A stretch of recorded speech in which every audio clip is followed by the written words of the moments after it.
சாய் பக்தர்களுக்கு என் அன்பு வணக்கங்கள். ஓம் சாய்ராம்.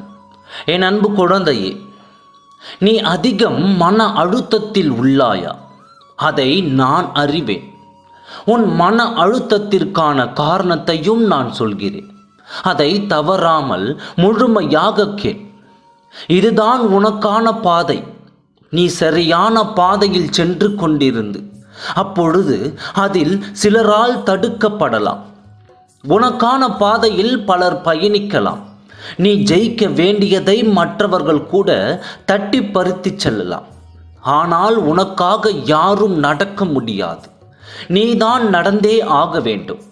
நீ என்னால் பயணிக்க முடியாது. நான் பயணித்த பாதையில் கற்களும் முற்களும் நிறைய கொடுக்கின்றன என்று சோர்வடைந்து ஒரு இடத்தில் இருந்து விட்டால் உனக்கான முயற்சிகள் தோல்வி அடைந்துவிடும். என் சாயப்பா இருக்கையில் நான் எப்படி தோற்பேன் என்ற உறுதியோடு பயணித்து பார். உனக்கு வெற்றிதான். என் அன்பு குழந்தையே, உன் எண்ணங்கள் தான் வாழ்க்கையாக மாறுகிறது. முதலில் உன் எண்ணத்தை மாற்றிப்பார். நேர்மையாக சிந்தித்து பார். முதலில் உன்னுடைய வாழ்க்கையை மாற்ற வேண்டும் என்று நினைத்தால் உன்னுடைய எண்ணங்களை மாற்றிக்கொள். உன்னை சில பேர் ஏளனமாக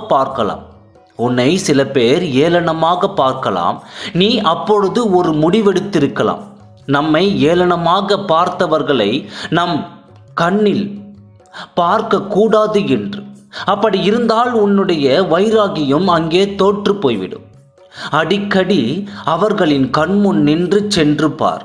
அப்பொழுதுதான் உன் மனதில் எண்ணம் தோன்றும், அவர்கள் முன்னால் நாம் வாழ்ந்து காட்ட வேண்டும் என்று. எது எப்படி இருந்தாலும் சரி, உன்னை தோற்று போக நான் ஒரு பொழுதும் விடமாட்டேன்.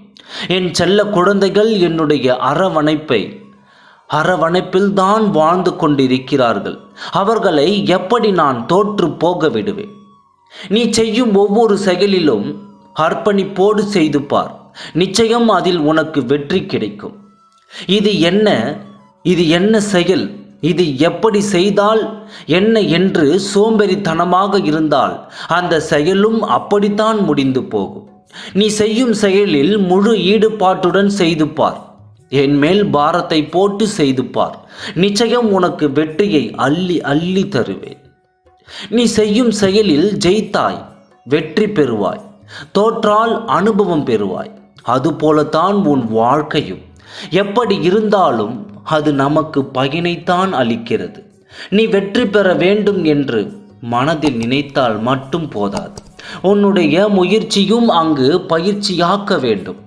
முயற்சி செய்து கொண்டே இரு. உன் உழைப்புக்கேற்ற ஊதியம் அங்கு கிடைக்கும். நம்முடைய நல்ல எண்ணங்கள் தான் நல்ல மனிதர்களை உருவாக்குகின்றன. கெட்ட எண்ணங்கள் மனித குலத்தையே அழிக்கிறது. தர்மம் இருக்கும் இடத்தில் எல்லா நன்மையும் உண்டாகும். அதுபோல உங்கள் வாழ்க்கையும் எல்லா நன்மையும் உண்டாகும் என்ற நம்பிக்கையுடன் இருப்போம். ஆகவே நல்லதே நினைத்தால் நல்லதே நடக்கும் என்று சொல்லி சாய் பக்தர்களுக்கு இனிய நாளாக அமையட்டும். ஓம் சாய்ராம். நன்றி, வணக்கம்.